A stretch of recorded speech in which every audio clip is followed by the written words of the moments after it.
So setting a bad password can cost you 1% of your market cap in just fines alone. If you don't remember this SolarWinds hack, it was one of the biggest hacks in cybersecurity history. It goes back to 2020 and things are still bouncing around in court about it right now. But the SEC did just dismiss a case against SolarWinds and specifically against its CISO. My buddy Trey Ford says, hey, seeing this case dismissed means that CISOs shouldn't be the scapegoat anymore.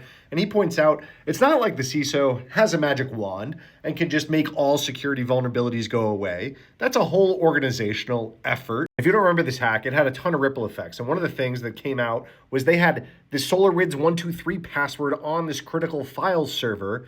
And one of the reasons it's still bouncing around court is that leadership was pointed out about a lot of these weaknesses, and so they were calling it negligent. The other quote says, this was not a sophisticated failure. It was a failure of the most basic security hygiene, indicative of a culture that viewed security as an afterthought. Some other people said, hey, it seems like this case was dismissed because it was too weak. The SEC relied too heavily on hindsight. You can't prosecute someone for not predicting a nation-state supply chain attack. This is complicated. What do you think? Do you think that they should have been held to a higher standard besides that $26 million fine? That $26 million did not include all the money that it cost to respond to this incident, which I'm sure was a much higher number. That was just the fine. But I think I agree with Trey here that it's not like the CISO could just magically have prevented all attacks and that he should have personally been prosecuted. But I don't know, maybe there's something between dismissed and, prosecuting the CISO personally. The other point that Trey made was he'd like to see CISOs and CEOs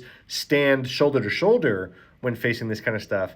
And the CEO was never named in any of this stuff. That's kind of wild. Anyway, if this is your password, maybe change it. Follow for more cybersecurity news.